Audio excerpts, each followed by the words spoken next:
would have with our country. I didn't see Minister Todd there reassuring our Guyanese brothers and sisters. I didn't see the verbose, goodly bishop. Didn't see the Honorable Member Suzanne Rodriguez. Didn't see Ashni Singh. Didn't see the Vice President. As a matter of fact, to be fair, I did see the Commander-in-Chief, and he spent about 9 minutes at the waterfront, and then he was gone. The video is there to prove. But those of us who are less fearful,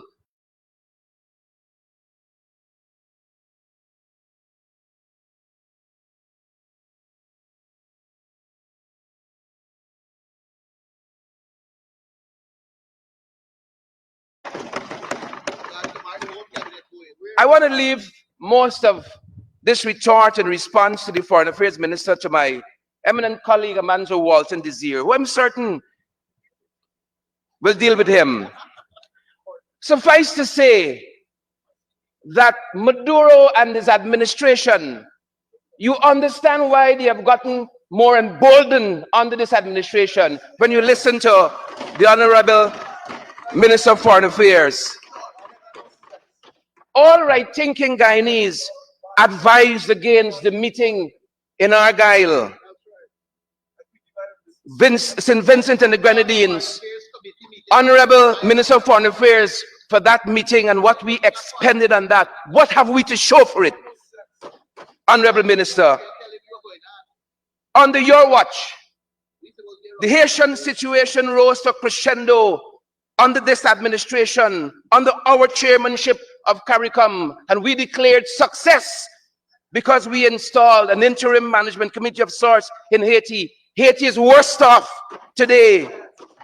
I will leave most of it to my eminent colleague, as I said. Guyana's only fared well on the international stage and globally because we have had in David Arthur Granger the foresight in 2018 to take this matter to the International Court of Justice, and you abuse us for that ever so often. That is why we have done extremely well in this period. Don't let us be confused. And we have done extremely well globally because on this side of the house, we have historically had strong leaders on the international stage. Guyana's foreign affairs must be judged on the success of the fishing license deal with Suriname. We must be judged on that. We treated His Excellency Chandrika Prasad Santokhi to a state visit, and what have we to show for those fishing licenses that we were promised 4 years after, Minister Todd? That is on you, and that is on your government. We like to talk half and left half, but I come to talk the other half. This situation persists, Mr. Speaker, as I'm on fishing, Honorable Minister of Agriculture. It persists because Guyanese know everywhere. When you find a paku, you bust it back. How much backstab got? That is the question. The Honorable Member. That is the question we have to ask ourselves. Mr. Speaker, I've come to this esteemed house to address this so-called transformative 2025 budget presented by the senior minister within the office of the president with responsibility for finance. While grand on paper, Mr. Speaker, grand on paper, the budget invites critical examination when viewed through the lens of past fiscal practices, specifically those, but yet finish my law degree in 3 years. When 3 years, while grand on paper, Mr. Speaker, you, Mr. Foreign Affairs Minister, you would serve your time better shouting at Maduro and not at me. While grand on paper,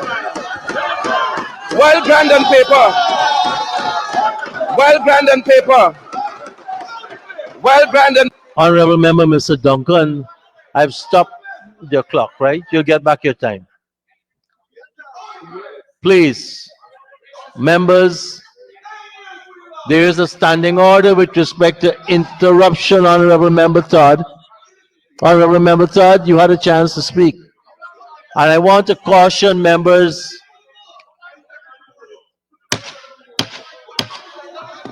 in the gallery,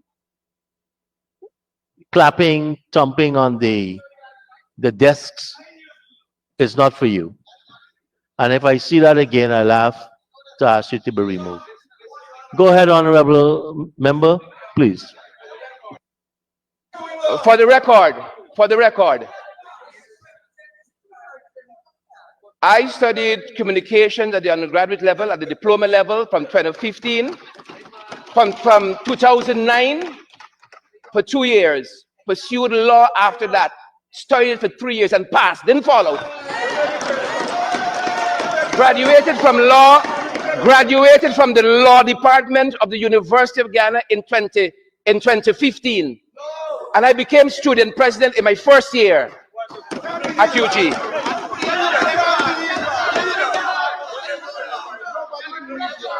Well, grand on paper, Mr. Speaker. The 2025 budget invites critical examination when viewed through the lens of past fiscal practices, specifically those of budgets 2020 through 2024, and the lived experience of Guyanese. Budget 2025, the theme of budget 2025 should be what Guyanese, the theme of budget 2025, Mr. Speaker, should be, the budget theme should be what Guyanese see when they look for an update on the infamous cash grant, printed but not yet available. The theme of this budget should be what Guyanese see when they check the status of the $100,000 cash grant, distribution venue to be determined. From instantaneously in November last year, rather October 10th, instantaneously $200,000 per Guyanese household. It moved to November month 10, before Christmas, before New Year, and Guyanese are still waiting. Benefits from the budget 2025 will remain elusive, Mr. Speaker, like the benefits of past budgets, printed but not yet available, distribution venue to be determined. Don't let this come into this house, Mr. Speaker, and try to kerfuffle us and Guyanese people as though independence was gained in this country in 2015. The PUP has had 32 years in government. 32 years. What have we to show for it? A young teacher took me to a field at the back of, I think it was Diamond, said my house lot somewhere here. Somewhere. And of course, we didn't build anything. So while my colleague was showing me that vast expanse, somewhere out here, the land is, the Honorable Member Susan Rodriguez had a cutlass chopping her way to Linden. She wasn't using the highway. A young nurse said, yes, I got a house lot. I paid for it, I got a title, but I don't know where it is. I've never been shown a map, a space where this house is, and that is replicated thousands of times in this country. Why? Because you want to come and preach in the National Assembly, we give out 6,000 house lots, but people never see them and don't have access to them. Guyana here is something you didn't know. We are meeting at a time, Mr. Speaker, when the former technical director of operations at Gaisuco, Dwarka Bahadur, says that the hiring of 7 Cuban experts at a huge cost to help the factory operations has yielded no tangible results. He says similar recruitments from India will likely produce the same results. Let us set the economic context from which we will interrogate Budget 2025. Bahadur went on to state the company, through whatever deliberations, sought to bring 7 Cuban experts for the factories at enormous cost to the company, who have to date made 0 contributions. And I repeat, Bahadur says 0. He goes on to say Gaisuco needs field help, but only receive factory experts. Let us set the context for the budget. He goes on to say, I am inclined to say, as a trained, qualified technologist, I am dismayed at the seemingly casual response to the challenges of the sugar industry, tinkering with the structure, Honorable Minister, and blaming the directors, Bahadur says, would not solve the problems of the industry. Guyana, here is something you didn't know. We're meeting at a time when companies are closing. Last budget, the budget before, I heard the Honorable Minister of Finance premise huge job growths based on BPOs they were bringing. This is business processing outsourcing companies. Intel closed last year. That BPO, they closed last year under the magnificent watch of this government. Nice time in the economy. Let me tell you something you didn't know. More nice time. Midas BPO transitioned out of their business in Linden. That they like to quote, they brought 100 jobs to Linden through Midas BPO. They transitioned to a company called Prochant. And Prochant downsized from 100 to 35. This is the other half we didn't hear in the budget context. Acuity BPO also closed, shut down its operations locally. We didn't hear about that. That glowing part of the budget, that glowing part of the economy. But it was not just limited to BPOs. For instance, a company called Own the Coconuts, they closed the factory last year. Last year, I'm happy to bring you up to speed. Demerara Bakery closed its doors last year. And lots of these companies keep mentioning rising costs. Guyana, here is something you didn't know. Single largest project that we're investing in the gas to shore. We've been adamant this project needs a feasibility study. And we were told the Exim Bank and its consultants did a feasibility study. But we learned recently from the Exim Bank, and I want to quote the letter from the Exim Bank. The Exim Bank, based on a request that was made, states this, Mr. Speaker, you have requested any and or all feasibility studies conducted by the U.S. Exim Bank for loan application, and it states the loan application. We've conducted a comprehensive search of the files within the Office of the Board Authorized Finance, Engineering, and Environmental Department for records that would be responsive to your requests. This is the component within Exim, this is the bank talking, in which responsive records could reasonably be expected to be found. Please be advised, we are unable to locate or identify any responsive records as Exim did not conduct a feasibility study. Talk half and left half. Guyana, just in case you didn't know. Now you know. Honorable Member, you've completed the first part of your presentation, including the time I gave you back. You have 5 minutes to conclude.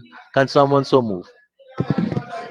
Mr. Speaker, I do move that the honourable member be given 5 minutes to conclude his presentation. Thank you, Honorable Member Jones. Honorable Member, you may continue in 5 minutes and conclude. Thank you very much, Mr. Speaker. To get a good snapshot of where we are as a company, for the last year plus, every Monday, Sabbath News publishing how the cost of living affecting you. How the cost of living affecting Guyanese. $80 a pound of sugar has gone up to $240, has gone up to $300.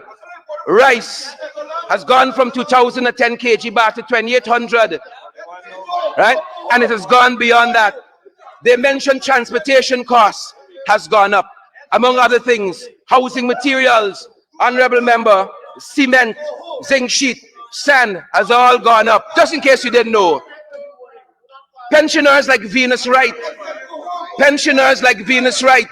struggle with the high cost of living. Farmers like Ramlakan Bismuth lament $5,000 barely buys necessities. You got Natasha Williams, a single mother who says, I have to work 2 jobs to keep my children fed and in school. Housing for me is out of reach. Dennis Marshall, a fisherman, highlights the price of fuel gone up. Gloria Singh, a small shop owner, laments people just don't have the money to buy. Rajesh Narayan, a mechanic, says spare parts are so expensive now. And the list goes on and on and on and on and on, Mr. Speaker. And on and on. Here's something you didn't know, Minister Utad. Billions dedicated to housing and water, and yet we have no comprehensive spending details. We don't have that. Bureau of Statistics, $2 billion later, can't produce the census. Just in case you didn't know, Minister Todd. Fiscal deficit keeps increasing. Sugar has declined 21%. Income tax out of this world. No tax record. Exxon, Hex, and their counterparts, Sinuk, as well. The part-time job scheme just keeps going up. Why? It is signaling underemployment. The fishing sector, 1% growth. Gold mining sector, 0.5 growth. The government's diversification rhetoric is contradicted. Island gas is carrying everything else, and the non-oil sector keeps failing us, just in case you didn't know. As I conclude, Mr. Speaker, Budget 2025 is not a vision for progress. It is a missed opportunity. It prioritizes political agenda of the PPP over the practical needs of the Guyanese people. It is an election year budget, over reliance on oil revenues, lack of transparency, inadequate measures to address poverty and inequity mar this budget, Mr. Speaker. It mars this budget. We need a budget that genuinely reflects the aspirations of all Guyanese, not just a select few, like the Honorable Minister Todd. I urge this House, Mr. Speaker, to scrutinize Budget 2025 thoroughly, demanding accountability and transparency at every step. And finally, Mr. Speaker, let us work together to ensure that Guyana's financial resources are used to build a truly prosperous and equitable society for all. Mr. Speaker, I urge the government to go back to the drawing board and to present a budget that truly reflects the aspirations of all Guyanese and not just the short-term goals of the PPP. Thank you, Mr. Speaker, and thank you very much, Minister Todd. Thank you very, very much, Honorable Member. Mr. Duncan. Thank you.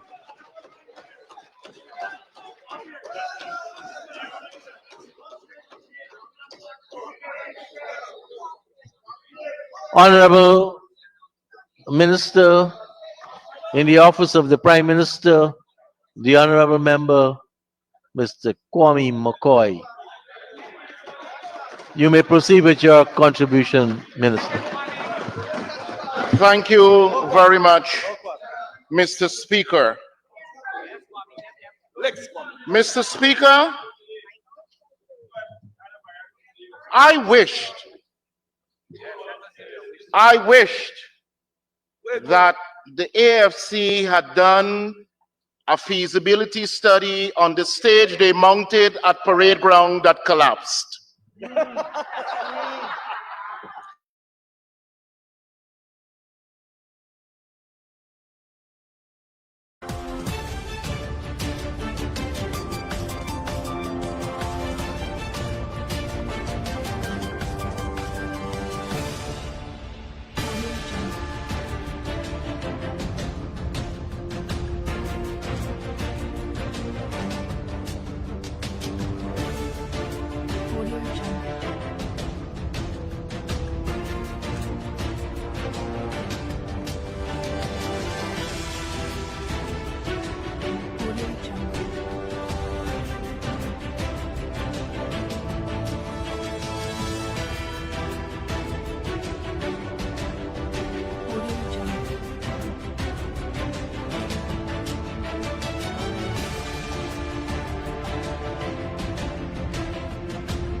Well, welcome back to our 2025 budget presentations and, of course, our discussions with our MPs after. Right now, we have on the floor of the House Kwame McCoy. So we take that opportunity. We take Kwame's presentation as an opportunity for us to cut away from him and talk to MP Sherod Duncan, who just finished his presentation, a very fiery presentation there on Budget 2025, in which I must say you caused quite a stir, and the speaker had to caution Minister Todd. I don't know what you did to Minister Minister Todd, but he seemed to take umbrage at something that you said, and we had lots of good things coming out of that. And one point you even said to him, you might better spend your time shouting at Maduro. But Sherod Duncan, great presentation. I want you to take us through some of what you would have presented here. I know you wish you had more time. So here you are with some more Don't time. we all? I'm Don't giving we- you, well, I'm giving you well, some more Randy, time now. first, it's good to be here with you. That's number one. And thank you guys for the good job that you all are doing. It feels a little odd because Yeah. I'm accustomed to being on the other side. Right. It feels a little odd in that regard. But I wanted to do a couple of things that I think we needed to. Yeah. I got a chance to do a little bit of it. I couldn't let the opportunity pass where the honorable member, Minister Todd, spoke, and we didn't respond to some Right. to some of that.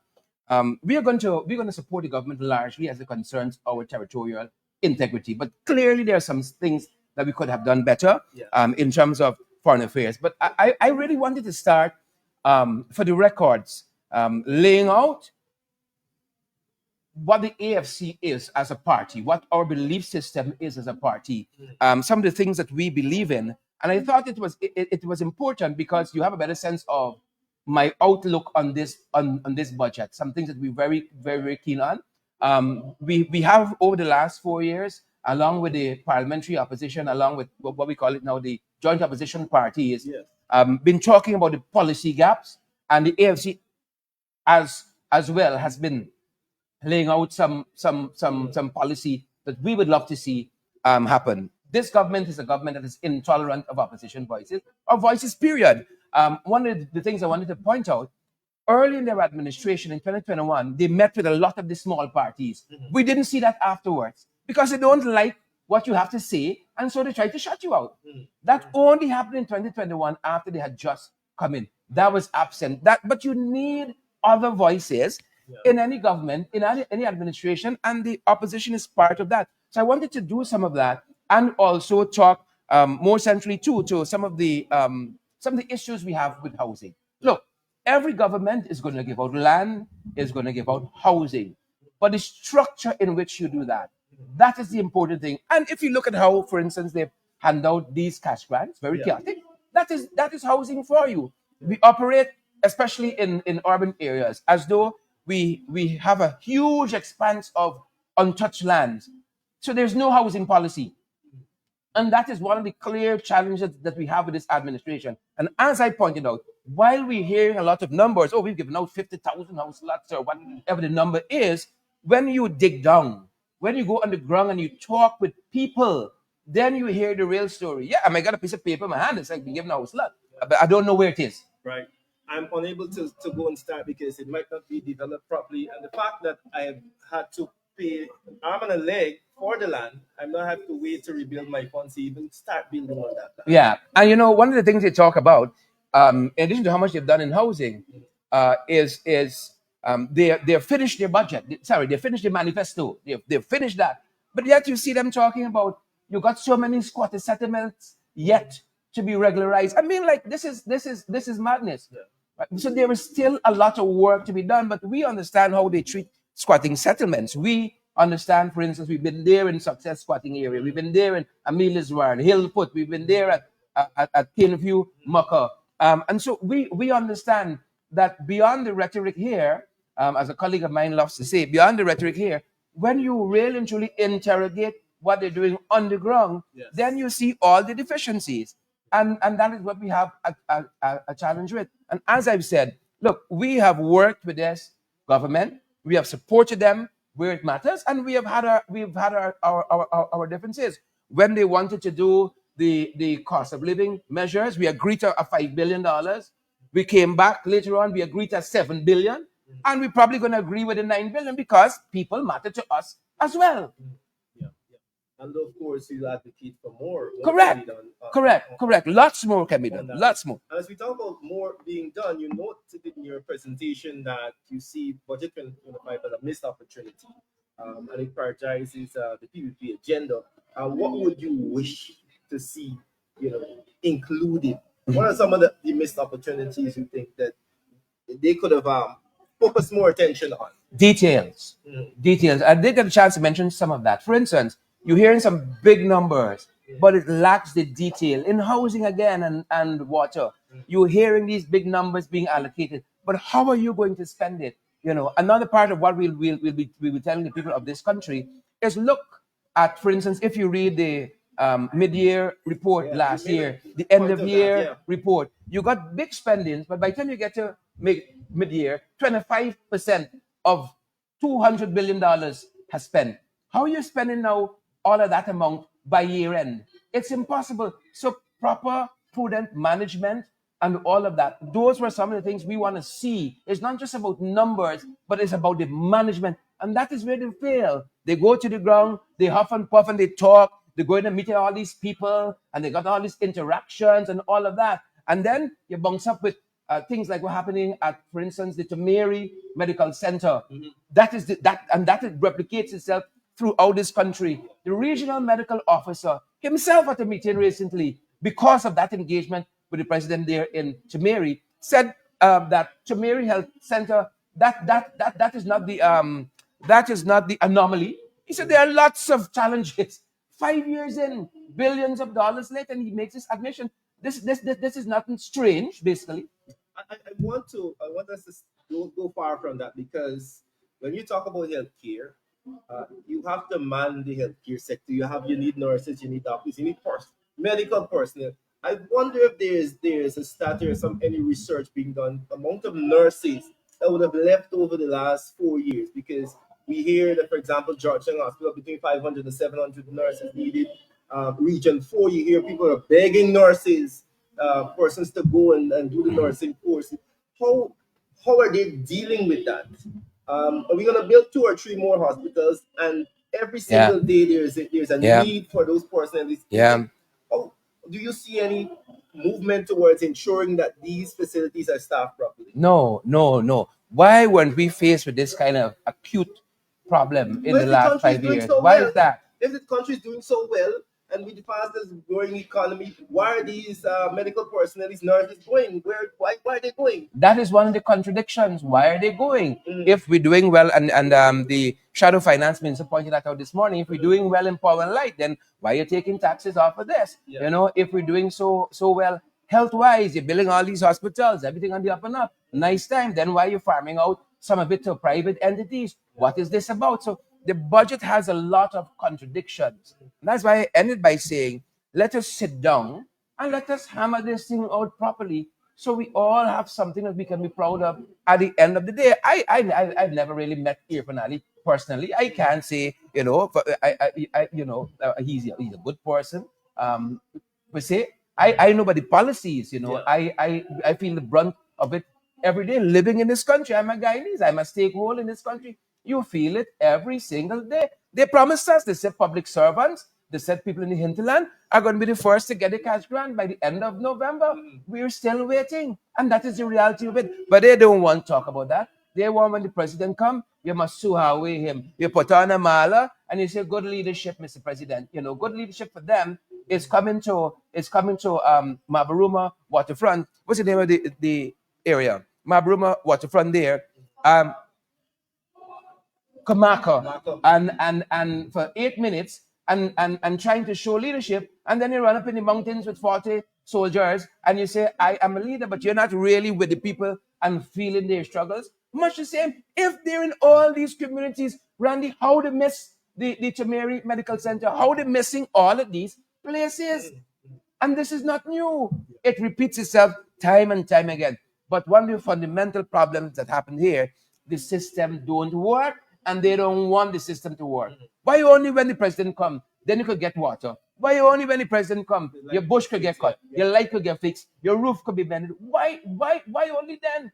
It is mind-boggling. And then when he leaves, status quo, gone back.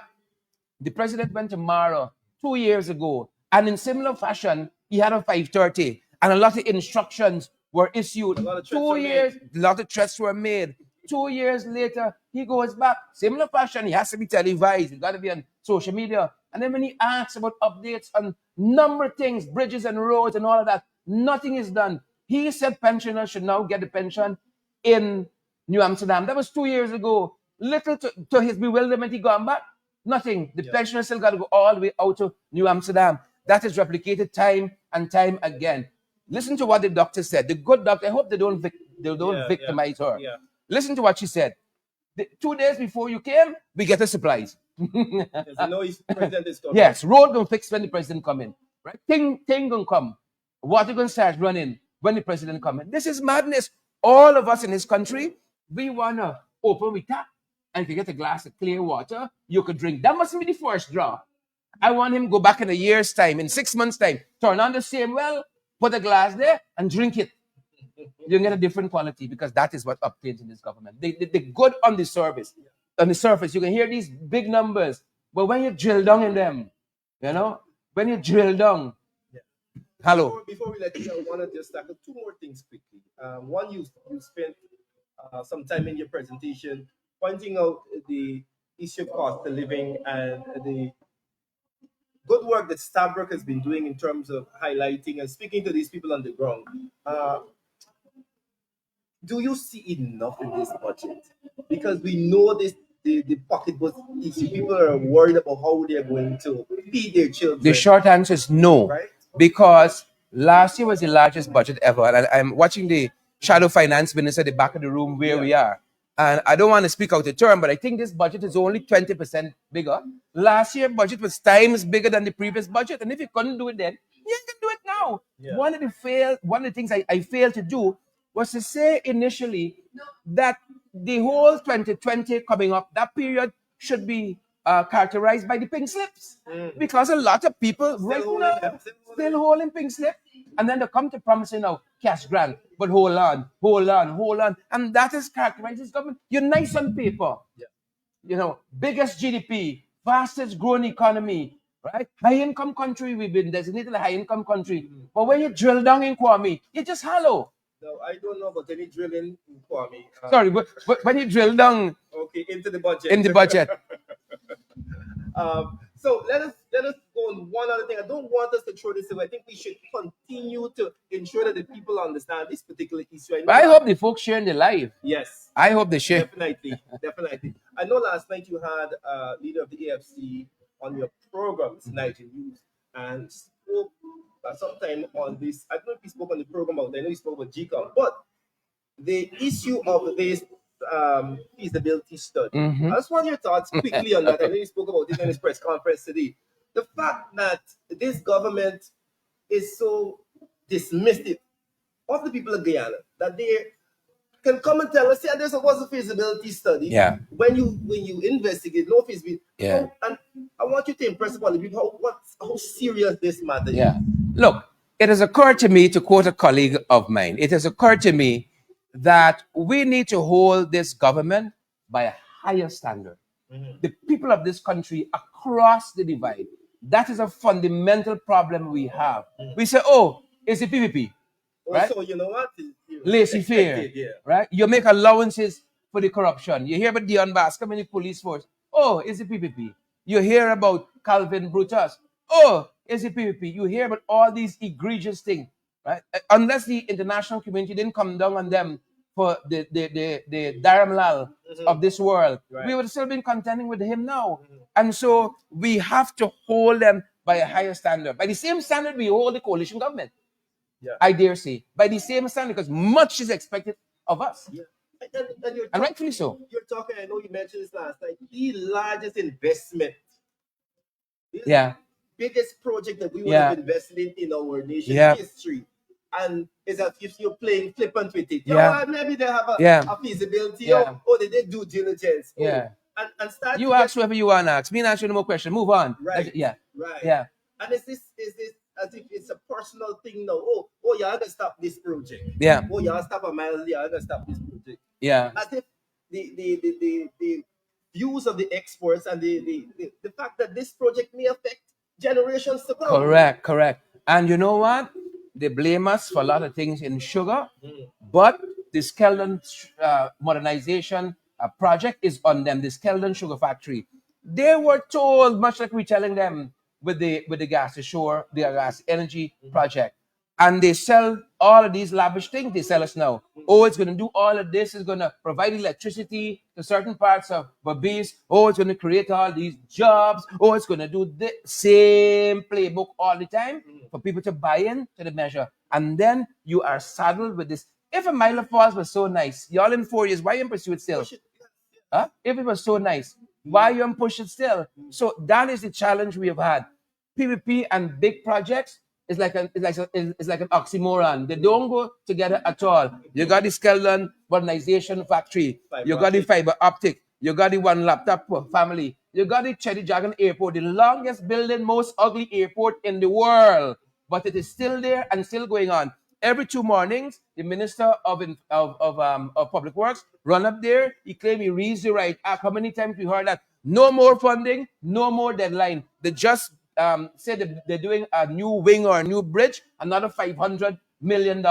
So much for leadership and so much for putting down your foot and reading the right act. That's what we hear every day. Right act being read over and over and over and over and over, but no results for it. No real consequences. Oh, for sure. Yeah, it's 4 years, for example, for this sports hall. 4 years. My Lord. And then they're fighting you when you ask why bring a bucket seats for all this money here. Whilst that is happening in the gymnasium, the culture center, And children drowning too. right, Children drowning too. So, I term it as a parade of incompetence. But MP Sherod, thank you very much for your presentation. Thank you, and Randy, your for the work you all are contribution. doing. Yeah, man. And so Thank you. we'll continue here. I think Kwame is still on the floor. I should be wrapping up anytime soon. I don't think you're missing anything. But we'll go to him. He is still on the floor, and I have you here. Let's jump into one more issue. No here. jump. One more issue here. We and as we are on that big infrastructure project, we note, and I know my friend Francis Bailey. Known him for a while now. Very talented guy. Minister of Public Works. Francis is a de facto minister of public works. He's been doing a lot of inspections. Yes. Inspector General. He's been going on, and the thing is, though, his videos highlight a very serious problem that we have, and you've been highlighting it as well in your program. These projects, for example, on the side of UG, they were a week after they had a big hole in the road. Yeah. Drive Heroes Highway. Right. Drive Heroes Highway, we can get when the black box. We can get the black box yet, but Drive Heroes Highway, the highway is fastly deteriorating and you can't miss it. Right? I see they're doing some. Irfan is going to tell you it's a technological wonder. Is simulated waves, right? It's deteriorating now. I've always heard that concrete roads are much more sturdy, but I see now they're laying over asphalt on the concrete road because of all of the holes and so on. This is madness. I don't know. I can't remember the name of this stretch, but when you come off of Conversation Street and you're driving that new road now all the way to Duncan Street, right? Whatever is the name of that street, holes developing in that road there, close to Duncan Street, a whole host of holes, and they just finished that project there. This is madness. This is madness. So we've argued, look, it's not just about resources. It is about how you manage these resources. And these guys have not been managing very well at all. And this goes across the region, across the 10 administrative regions. The quality of the work. You ain't getting it. Look at any road the coalition bill. It's stand up very strong. And everything that these guys are building, it's crumbling. Right? And that's the challenge that we have. It's as if those persons who are tasked with inspecting the work, as if they're in on it. They are part of the corruption. Because I have learned. Or you could say corruption. I have learned, corrupt. I have learned that, look, these roads got to be handed over. Somebody should sign off on them. How all of these things passing muster with that person, and you're just hearing, oh, we found a couple of people and we fired them, but you never hear a name. Look on Aubrey Barker Road, how many poles fell down. We hear the blacklist somebody, but we can't get a name, we can't get a company, right? Because that's probably somebody close to them, and this person may have to get a project in the future. Yeah. And Yeah. we were talking with And Randy, as you mentioned, as we on construction, you have never seen this for our administration, for people who didn't have a lot of resources when they came into government, and you can point to the previous administration, perhaps of the PNC in government, where ministers suddenly got some big sprawling mansions. One minister in Region 3, they say he got golf cart to drive around his house. One minister in Region 6, they say he brought in foreign artists when his child was getting married and built a big, sprawling, lavish mansion, right? They said in his compound is so big to get around, he got a gas station in his compound. This is where these people get this money from. Where they get this money from all of a sudden. In addition to that, we know that there are ministers in this government that suddenly got 3, 4, 5 apartment buildings. That's the latest fad. So they're buying up some of these houses when they do manage to build a couple houses, or just buying land because they're in, and then developing apartment buildings and all of that. This is what they're using the Guyanese people money for. Sure, we have a president. We have ministers in this government who are part of the previous iteration, who have been charged with selling lands on lower than market price. Yeah, and you know what? It's not just being charged, Randy. That is the first part, because So they just continuing where they left off. we learned from the great Fort Burnham that charge not a proven offense, Right. but the court said there were matters to be tried. It was not just willy-nilly charges. There were significant matters, and that these cases should move forward. We're talking about Ashley Singh and Blassington. Right. We're talking about I know for certain Irfan Ali. Irfan, yes. He was one of them. And others in this government, The names were land, undervalued land, and a whole manner of things. And what we saw when they came in, charges just dropped. Yeah. Charges discontinue. So they can Cases drop. continue to being corrupt. Yes. Right. Yes. Yeah. And there's nothing to say they have not finished. They have finished their nefarious ways. You could look at the housing. People in this country, we got a small country, right? We got a small country. About 20 of us here, 30 of us right now from the American Embassy waiting for an interview. But for the rest of us, it's a small country, Randy. And people would point to you. You go in the community and say, Bishop owned the house over this one, right? Bishop owned this one, right? Ugly man, Darky owned this one over here. This apartment building. They would tell you, daughter, the yes. son, Who own what in Pleasant? Yes, they would tell you that. People know what is happening. So the officials at the GWI, who recently finished a sprawling mansion in a Perseverance area there. People know these things. People know who buy helicopter, who got jet boat, who got Lamborghini, who bringing in limousine, Hummer. People know these things. But you and I, he's a public servant, so catching with tail. Normal salary, Yeah, but they're selling phone cards. People got $1 billion. They're selling dollars in their account. They're selling phone card, and as one person said in the case of another then minister of housing who had bought up a lot of Kaisuko land in Lenora very cheaply, but asked about his newfound wealth, said, "Oh, he saved. He had saved. He saved this money. Yeah, or you get a wedding gift. yeah." But before we go on a little more serious note, the opposition throughout the next week or so, they'll come forward and they'll critique the budget, and of course they will make their own suggestions as to what they believe these money should be used for. How likely is it that those considerations or those suggestions may be considered by this administration? No, the eyes have it. You have Oh, your the say, famous you have say, your eye. say. The eyes have. You know that You have already. your say, they It's will a have set their piece. way. The eyes will have it. If they were interested in our view, they could have treated us to a pre-budget consultation. Kind of get a feel for some of the ideas, how you think, And even take and we could suggestions save before. ourselves. Even And could then you save ourselves come some here time and you here. say, you know what, how many of We our agree. suggestions made it in? You know, We agree. Yeah, these are Yeah. things that made it in. When the I agree with opposition, them. Suggested. But what does that say about our parliamentary system? You know, what are your thoughts on that? Is this a tenable situation? Is this a tenable modus No, operandi? it isn't. Especially when you have a government that isn't magnanimous. You have to legislate everything for them.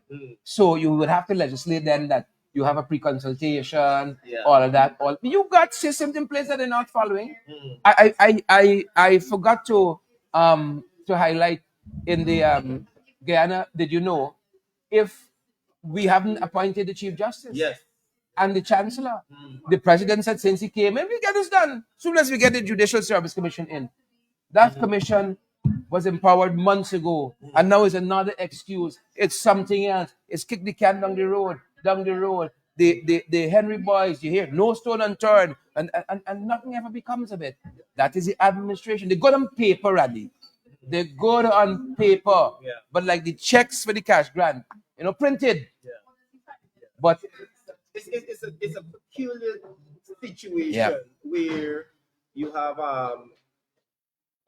51% of the people who got 51% of the having 100% of the power. Yeah. And so I don't know how we move forward as a nation. That is something that I believe has to be changed. I know you share the same view. Yeah, and I think that is not just to say it from the it's not to say it from the benches of the opposition, but if we want to heal this country, and it's high time, we speak people now 50 odd years, Yeah. we have to put different systems in place, Place. and they have to be respected. Mhm. They have to be respected. Where the constitution says should be consultation, them boys don't want consult. Yeah. Them boys don't want me. They don't want to talk. It's our way or the highway, but yet you talk about one guy, and it cannot be like that. You cannot. The American president said it many moons ago. No country can survive half slave and half free. It's not going to work like that. We got to come around the table as equal and move the process forward, or else we'll get what we've always gotten, right? And if you put as they say, new wine in old wine skin, what you can get, right? If the thing changes, what you can get, you put a bigger budget in the same vessels to spend it. What you can get is more thievery, is more robbery, is more everything, more pilferage, every single thing. That's what we can get. Sherod Duncan, Yep. I want to thank you very much for your Thank thoughts you and again. your presentation. Of Thank you course, again. I wish I had more continue. time. I wish I did. But next time. Next time. I will Next time. jump back over to the house right now. We take a few more minutes of Kwame McCoy, and then of course we have our next presenter will be coming up. So stay tuned, folks. Stay tuned.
A far cry from the days when your cardboard images, the cutout cardboard images of your leaders, stand in for real engagement. In 2025, Mr. Speaker, you will see us continuously working to ensure that the government information services benefit citizens through the provision of information and education to help them to make decisions about their lives and to understand what their government is about and what their government is doing, and to be able to measure us by our actions, and for the purpose including accountability, inclusive of accountability and transparency. Over the past 4 years, we have retooled the state media apparatus and rebuilt the human capacities to ensure robust professional service to our people. And while they rabble-rouse over there about equitable access, the people must be reminded that our state media is a state media that provides and serves the people of Guyana every single day. Mr. Speaker, in conclusion, 2025 budget is a bold, visionary blueprint that addresses both the immediate and long-term needs of the people of Guyana. It is a budget that balances the imperatives of economic growth with the principles of equity, sustainability, and social inclusion. Under the leadership and the leadership of our president and the People's Progressive Party civic government, this budget exemplifies a government committed not merely to the superficialities of development, but to the deep, lasting transformation of our nation, ensuring that all Guyanese can share in the prosperity that we all are building for our future. This, Mr. Speaker, is a budget worthy of all of our commendation. This budget is worthy of our support as it continues a program of development, of transformation, and prosperity for the people of Guyana. And I do so commend Budget 2025 to this House for passage. Thank you very much, Honorable Minister McCoy. And now for the Honorable Opposition Chief Whip, Honorable Christopher Jones.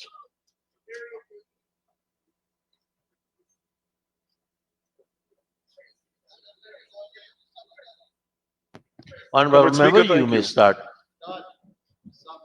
Comrade Speaker, the Guyanese people are happy that Budget 2025 has been presented. However, they are not happy because it's the largest budget in our history. They are not happy because of the grand theme, a secure, prosperous, and sustainable Guyana. The Guyanese people are happy, Comrade Speaker, because this is the last budget of the PPP administration in office, and it will be out for a very long time. Comrade Speaker, the PPP's record of withdrawals. Mr. Speaker, over the past 4 years, the PPP has treated the Parliament of Guyana as an ATM. They have made 20 withdrawals, 6 budgets, and 14 supplementaries allocation, totaling over 4.9 trillion Guyana dollars. This enormous spending has left the Guyanese people asking, what has changed for us? Each year, we are told this is our year and that every budget is the people's budget. Yet, Comrade Speaker, the promises in these budgets are nothing more than a fleeting illusion, visions that will never be attained under the People's Progressive Party civic. Sir, for some reason, over the successive years of the People's Progressive Party Civic in office, the public servants are always left behind. Comrade Speaker, if you compare the APNU AFC's 4 years in office without oil revenues to the PPP's 5 years with oil, the difference is clear. Under the APNU AFC, public servants receive a total wage increase of 77%. Under the PPP, which access trillions in oil revenues, public servants receive just 35%. Typical greed from the PPP government. Big budgets, but small increases for the people who keep this country running. Comrade Speaker, if we ask the average Guyanese citizen,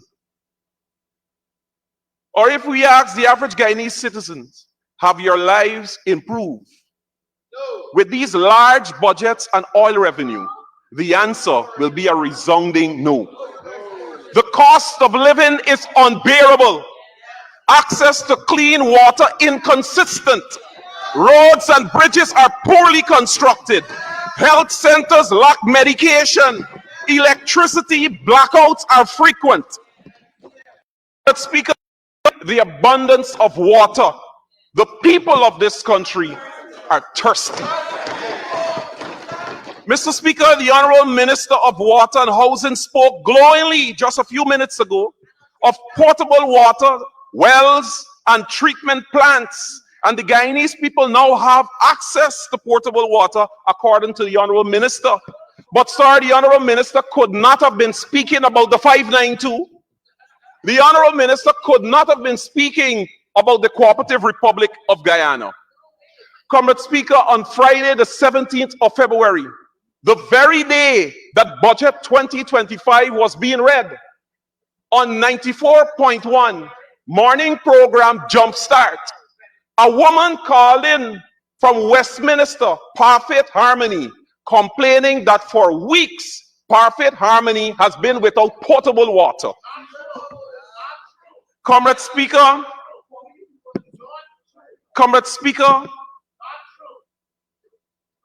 the caller story opened the floodgates, and citizens in communities across the country took to social media, highlighting the fact that water coming through their taps are smelly and dirty. Water they cannot drink, water they cannot use to wash clothes, and water they cannot use to wash their yards. Now, Comrade Speaker, we are about to pass a budget of $1.3 trillion in the fastest growing economy in the world.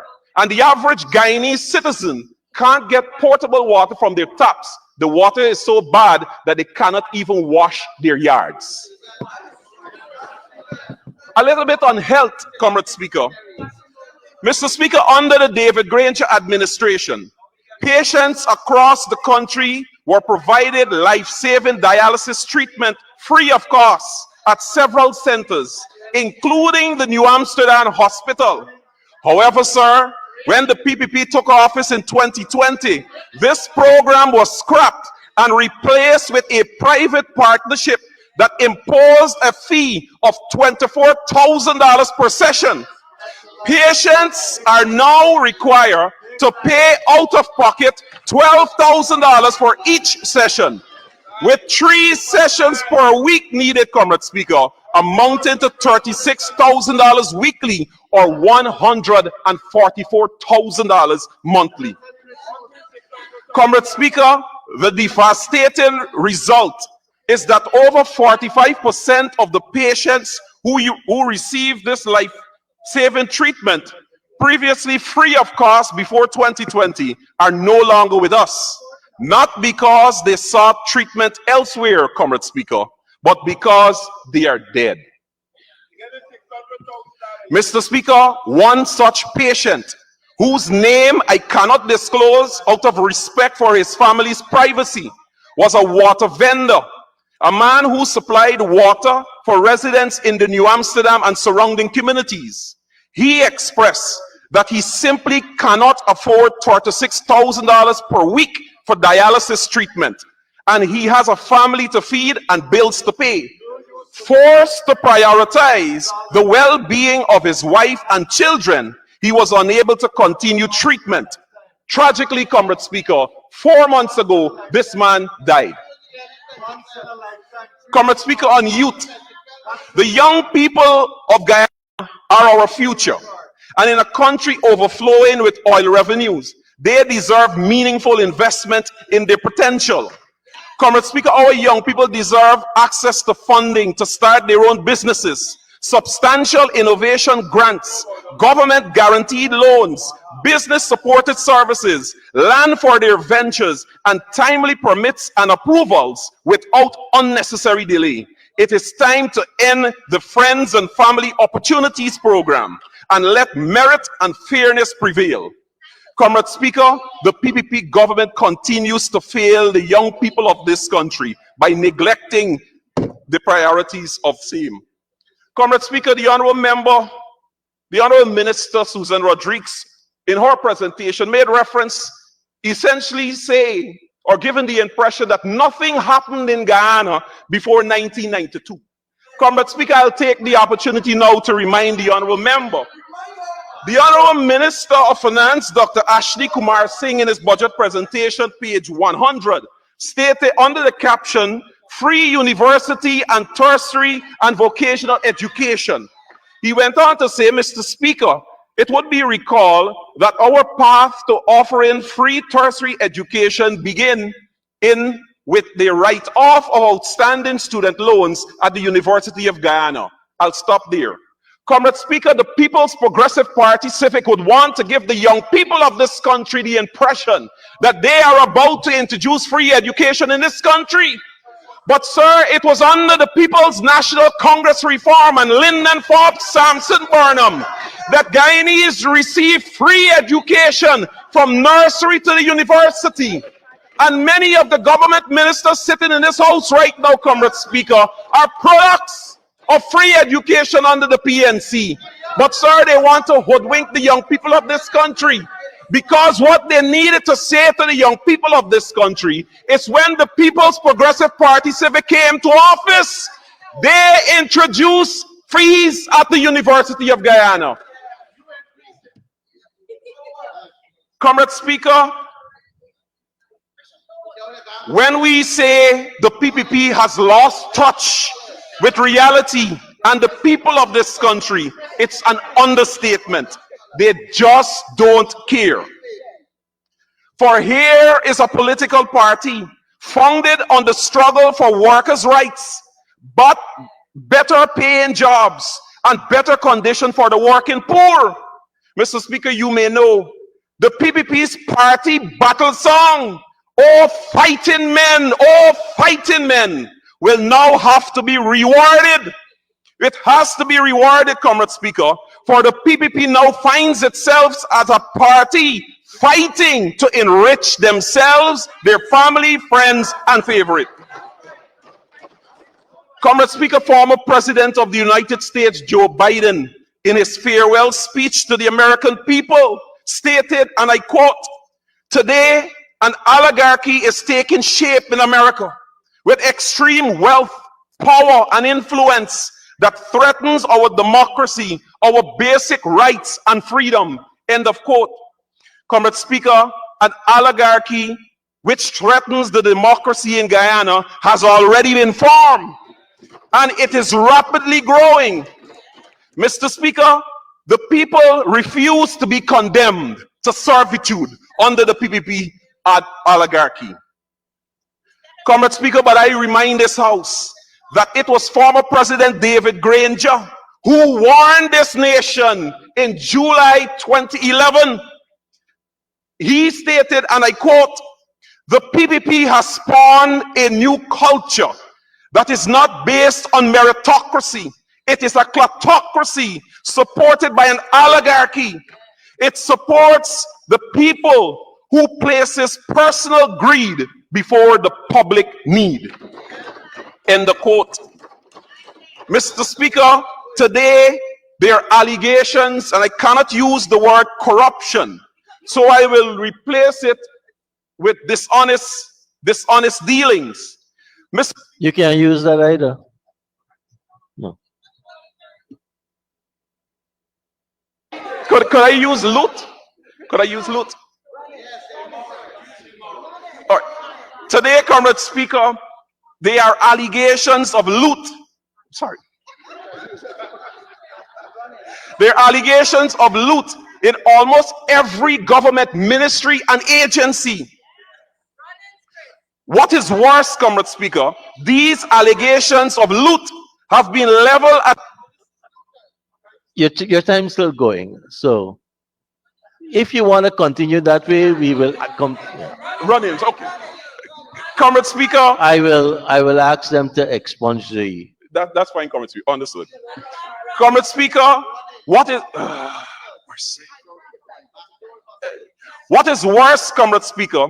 The allegations of runnings have been leveled at ministers of the government. Allegations of their spouses, children, and family members fronting shell companies that are awarded contracts for. You're now imputing. You're now imputing. You are now imputing on honorable members. Honorable, please. You're going good until you took setup. Comrade Speaker, there are allegations of runnings in the Guyana police force at the most senior level, affecting the morale of the entire force. But there's a saying, Comrade Speaker, the snake rots at the head. In 2011, Comrade Speaker, the international news outfit Vice News reported allegations of runnings involving Vice President Bharat Jagdeo.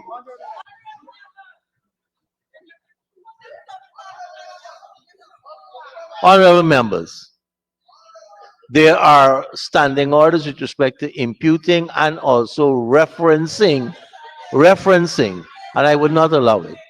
You have 2 minutes on your original 15 remaining.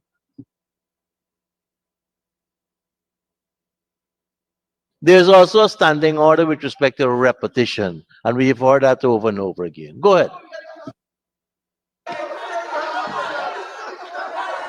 During Guyana's appearance before the United Nations Human Rights Commission, the UN Human Rights Committee member Lawrence Helford stated, and I quote, "The committee is aware of public frustration, for example, the failure to investigate reports of runnings by the name individual I mentioned before.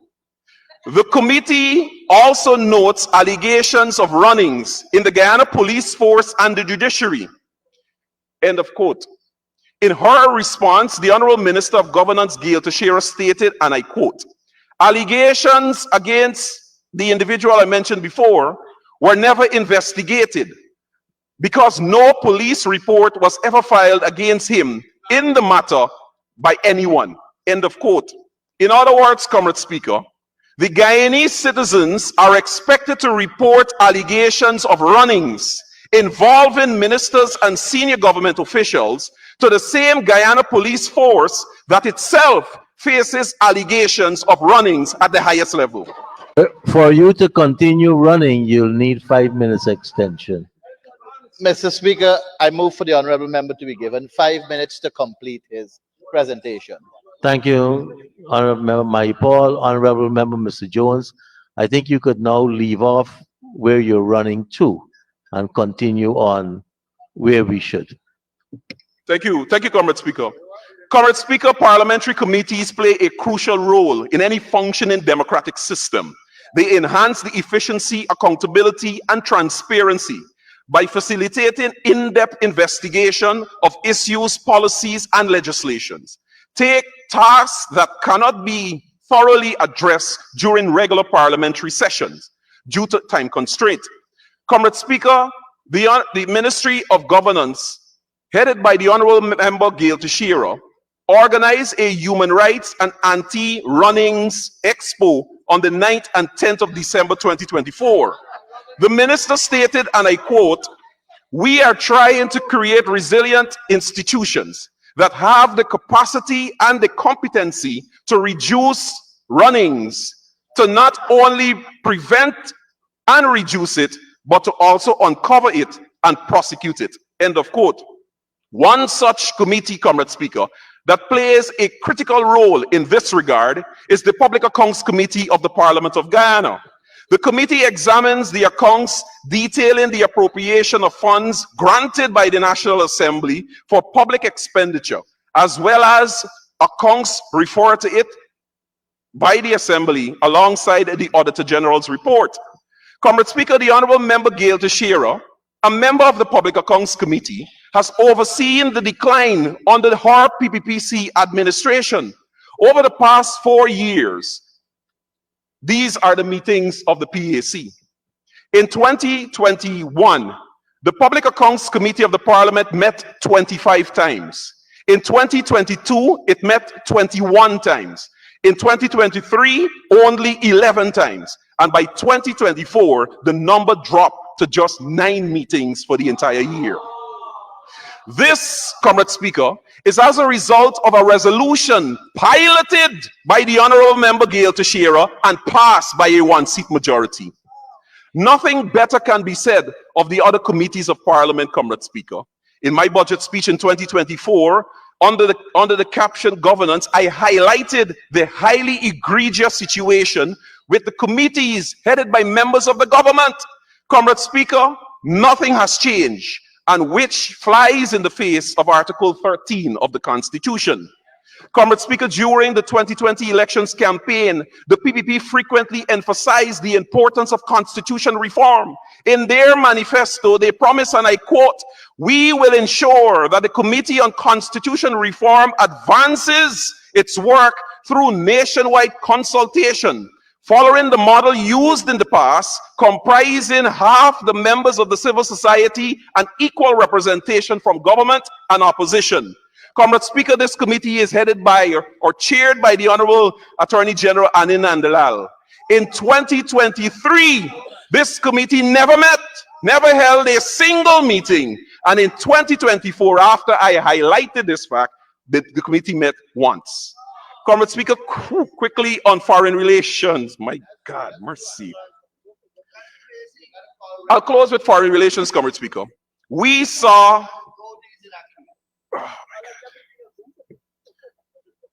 Comrade Speaker, the continued aggression from Venezuela and its baseless claims to 2/3 of Guyana's territory, the buildup of Venezuelan troops along the western border, the building of a bridge from mainland Venezuela to Ancoco Island, the changes made to Venezuela's map to reflect Guyana's territory as part of Venezuela, and the recently naming of a Venezuelan army general as governor of the Essequibo region.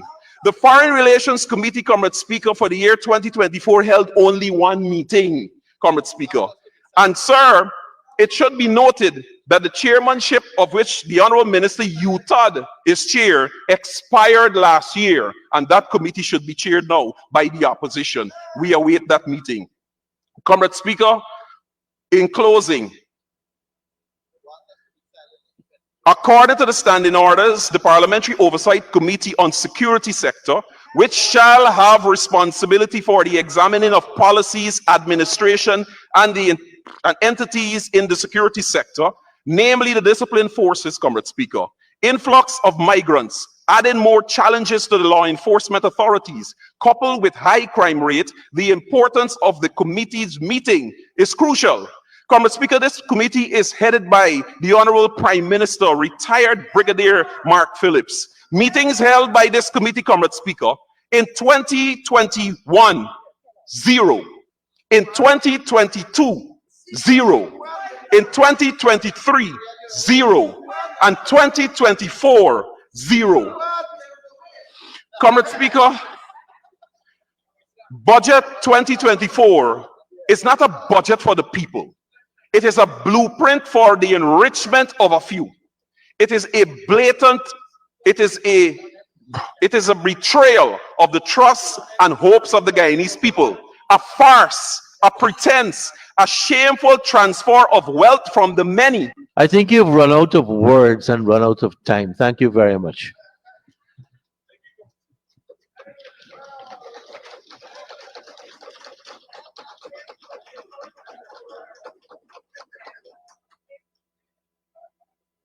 And now for the Honorable Parliamentary Secretary, the Honorable Member, Ms. Sarah Brown.